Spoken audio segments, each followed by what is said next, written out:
Hi, my name is Carol Brown Earl, and I am from Bristol, Virginia. This story is actually a little more detailed, but it tells about how I came to where I am today. And I kind of start at the very beginning. So sit back, have a smoke, have a drink, get the icy Coke, whatever. So anyway, because to start with, I want to tell you a little story about two little girls, Gail and Kai. You see, Gail was the older sister by about 2.5 years, and Kai was the youngest one. They had what was considered a really bright future as they were living in an upper class world.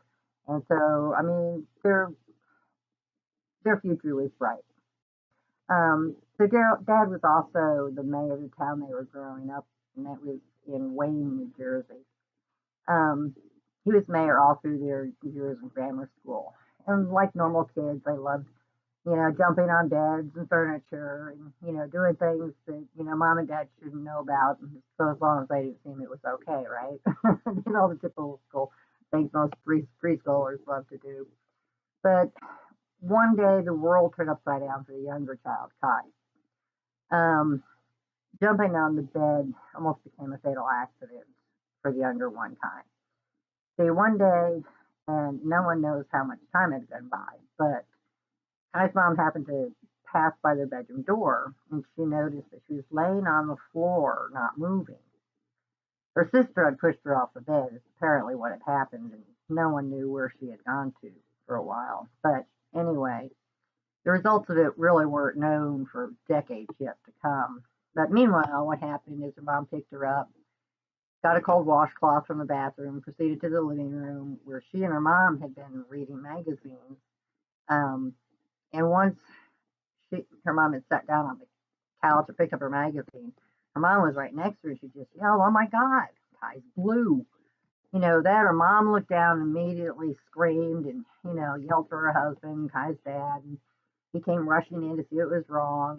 When he saw what was going on, he grabbed Kai from her arms and ran to the bedroom where he began CPR. And during that time, Kai's mom, called the ambulance, which of course took them several minutes to get there.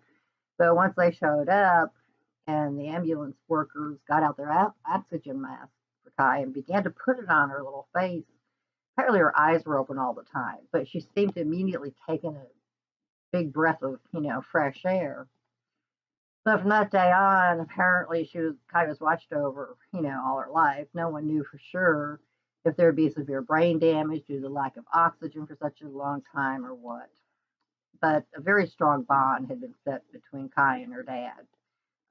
He was really her hero from then on, vice versa too. The next part of the story is about Gail. She had her own trauma going on to no one's knowledge.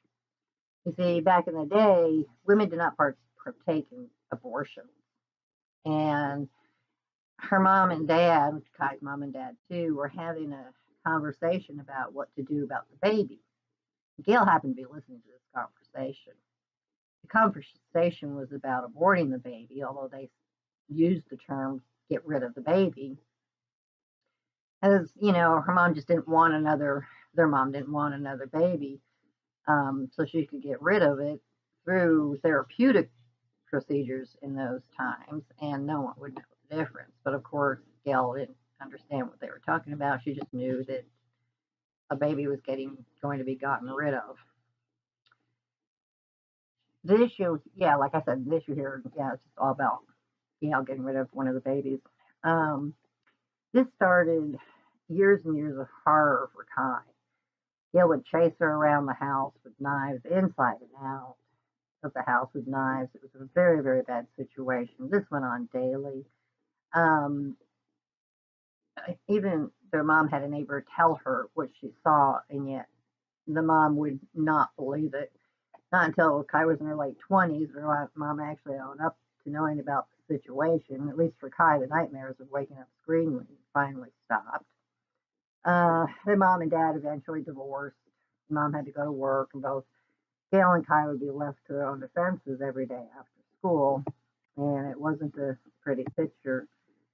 For the next 10 years, I lived in fear of my life. My sister wanted me dead, and she had made no bones about it. trying to make that happen. This is why even today I have such fear of anything sharp that could cut me. For Gail could constantly chase me with knives every day of my childhood. And I don't know, I learned at a very small age how to survive. And, I just can't stand anything sharp because of it. And yes, I'm Kai. I was born in 1953, left home in 1971, my junior year of high school. So what happened basically next is I moved to Columbia in 1971. My mom lost her house. Her husband had passed and hadn't paid the taxes on the house. So I spent my last year in school, already know a soul. Lots happened in the next 10 years. That's another story within itself. But I married when I was 21. I had two little girls. Went briefly to college in 75, and I studied political science. Boy, I love political science. It's in my blood. But we were separated in 76, later only to divorce. I was remarried in 1981, had two more little girls. My first two children were kidnapped in 83, where I spent 24 hours in hell, only to think that they might be decapitated and laying in a ditch somewhere. Finally, a police officer found them. Their father had come from California. I was in Illinois to grab my two little girls. I had no money to fight a custody battle across the country. So the short story here is they remained in California with their father and stepmother, only to be told that I had abandoned them. To this day, I'm still fighting this pathetic lie and trying to change their attitudes and understand what really happened. The next decade and a half or so was okay. I was living a fairly normal life and raising two little girls that I had with my second husband and looking after my husband. So we lived in so many places. The companies that my husband worked for was always sending us to a new location to fix other branch offices. He just did such a superb job, and he just kept moving us and moving us. So actually, to date, I've moved 37 times in my life. Approximately 1987, I started a part-time job with a fundraising company. I set up so many daycares with the tools they needed to raise money for their centers, to help buy equipment, beds, blankets, food, things of that sort. I was very successful with this. And I came to know later on down the road, after I'd left and happened to go back to Nashville one day, that I was known as the daycare queen of Nashville because I had so many of all those daycares showed up and doing their fundraising business with me. So in 1989, my husband finally quit his job to put me on the road with fundraising full time. I was making more money than he was making in a week. I was making in only 2 days a week. So we opened our own fundraising company, and we were very successful. I put all the other national fundraising companies out of business in our neck of the woods, as all the schools we helped loved the mom and pop on hand we gave our customers, and life was fairly good. I also discovered in '89 or so that my God-given talent, and that was that I could take photos of anything and make them look like $1,000,000. I loved shooting. I went on to become a professional journalist. I even worked for Bristol Motor Speedway for 3 years shooting cars. Oh, that was so awesome. That was my true love, shooting fast moving cars. And it actually led for me to become their track photographer on the drag strip at Thunder Valley. And oh man, I loved that. It just outside, being able to work and shoot and have fun, it was heaven sent. But by 2000, 2001, things started to go downhill with my marriage a bit.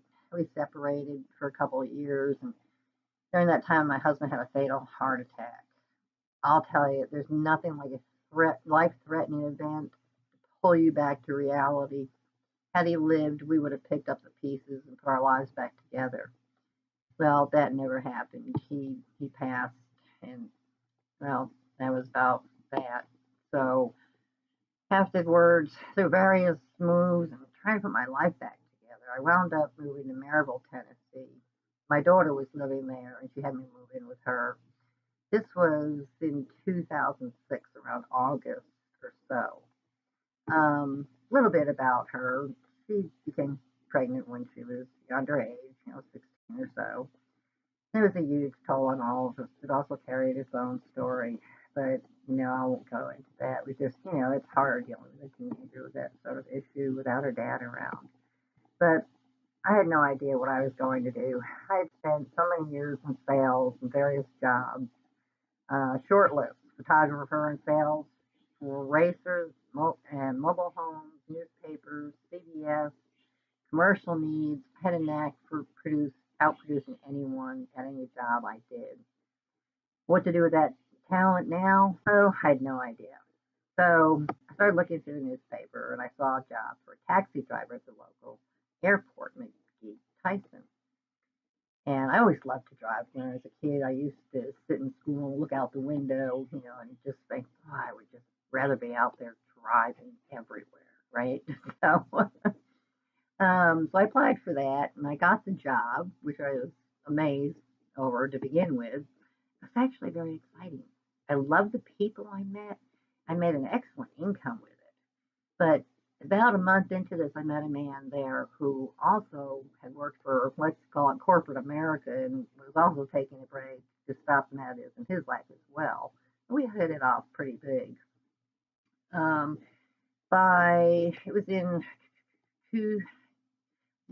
somewhere in 2007, we actually started and we were married in 2007 too. Who's my third, my best. But from working at the airport, we began picking up people that were always going from the airport to the bus station. What are they doing? Who are these people, right? And they're just everyday people, in jeans, t-shirts, or whatever. So we started, talking to them more. We found out that they were what's called professional drivers. They were picking up all kinds of trucks, tractors, bobtails, utility trucks, Class A motorhomes, cement trucks, garbage trucks. Oh, the list goes on and on. And then they pick them up from manufacturers, and then they drive them to the distributors who sell them because you can't. That's the only way to get them from the factory to the distributors is they have to be driven. So we wanted in, so we got our CDL and we hit the roads, and it was wonderful. I loved what I was doing. We got to see so many sights all across the country. I got photos from amazing places. And now I have an arsenal of photography from across America. We delivered in all the states, well, except Hawaii and Alaska. But we even went to Canada like 8 times. We slept through the days and drove at night. We'd be on the road 3 weeks and come home for 1. This went on for 8 years. In 2014, my husband started to get sick. This was shortly after my dad passed, January 1st of 2014, which was a huge loss for me. My dad and I were so close, but that's another story for another time too. And I also lost a sister in January 2014. She apparently, what she did, she had a bite from a brown recluse. And she tried to care for herself. Well, she failed. That too is another story for another time. But as my husband began to get weaker, he spent the entire summer, most of fall, going back and forth to Vanderbilt Hospital in Nashville. We were trying to get him a new heart. He had congestive heart failure, but the end result was no. His circulatory system was also compromised, so we tried to have it fixed. And by the time we got this done in December 2014, it all backfired. And he passed December 30th of 2014. So from the very first of the year to the end of the year, I lost my father, a sister, and my husband. Come 2015, I was just so totally lost. My grandparents were now gone. My mom and dad were gone. My one full-blooded sister was gone. No more aunts or uncles, nobody. Well, there is an aunt out there somewhere, but I don't know where. So basically, I'm mid on the feeding chain. I try to take it humorously. So But anyway, I have really no family to turn to. My dad and my husband were my rocks and were always there to help me, whether just be talk or to help with a problem. They were just always there. I always had somebody to turn to with an issue or a problem I couldn't sort out for myself. My kids, 4 girls and 11 grandchildren, were spread all over the country and still are, and I wasn't close to any of them. I lived life for whatever work I was committed to at the time. By the end of February, I found myself in the hospital for 5 days. Dang near had a breakdown. My church was my sole support. I thank Heavenly Father for them. So I March 2015. I went on the best that I could, still so unsure of where I was going and even how to get to wherever it was I was going. I wound up having a few of these little mini strokes. This was bad and good. So after so much time um, of unstableness in my life, I found out why I'd always had such a hard time dealing with the world um, in general, and making decisions and trying to, just put things together. You see, my family, my mom, dad, aunts, uncles, etc., all of them, they all had like superior intellects. And I was wondering what was wrong with me. Why do I have such a hard time thinking? Um, why does it take me so much time to get information into my thick head and make a decision? Well, I finally found out.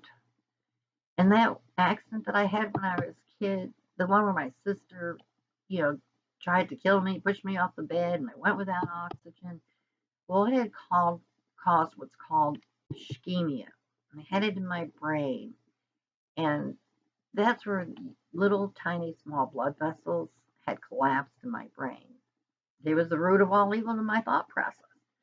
I had this test on it one time that said I had issues, with the reading, writing, communication, getting things in, getting things out, but that my intellect was superior to even those graduates of doctoral degrees. I was like, okay, I'm not dumb after all. Now I knew what the problem was. So, with my new lease on life, I set out to change my world.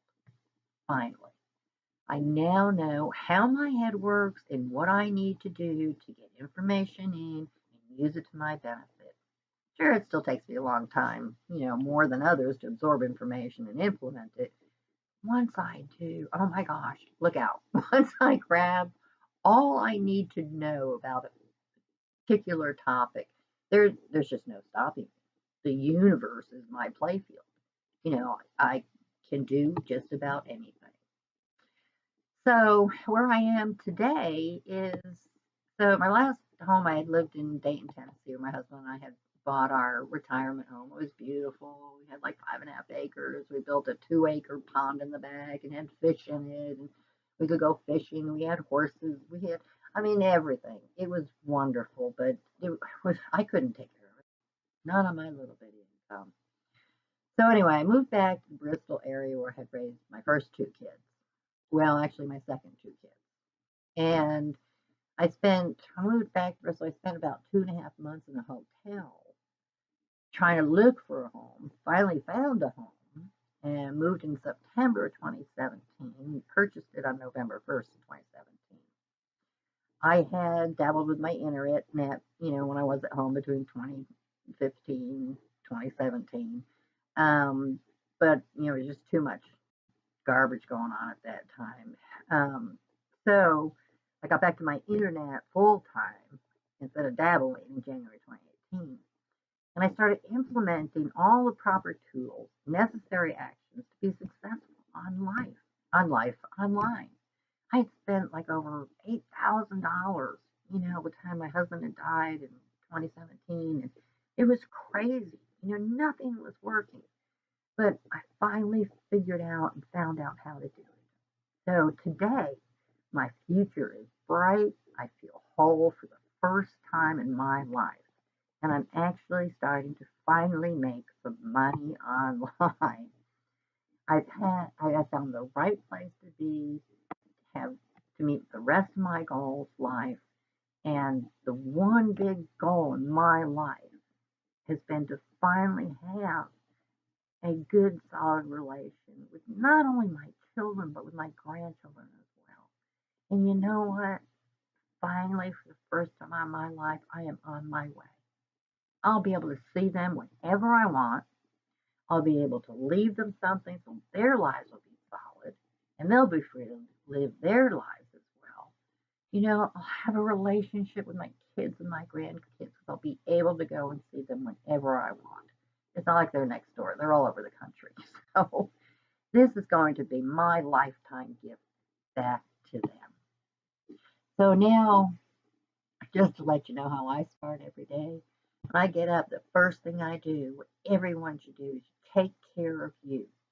Do whatever you need to do to get yourself ready for the day, make yourself feel good, read, exercise, whatever it is you do. And then I recite this one thing 20 times every day. And in doing this, what it does, it doesn't sound, it may sound actually kind of corny right now, but what it does is your mind is such a powerful tool. And what it does is it affects your subconscious. And it just kind of changes the way your mind works and how you feel and enables you to reach those dreams and for them to come true. Every single thing we see, we touch, we know that's out there. Think about it. Somebody, somewhere, before it existed, that idea was in their head. They want to make a difference. So, to get it dish in my mind, I always say this 20 times a day. Money comes easily and frequently to me. Every single day, I receive huge amounts of money. I love money, and money loves me. I'm a money magnet. I'm a money magnet. And then I go to work. And that's my story. God bless to you all, and I hope you have a wonderful day and a wonderful lifetime. Thank you for listening. God bless.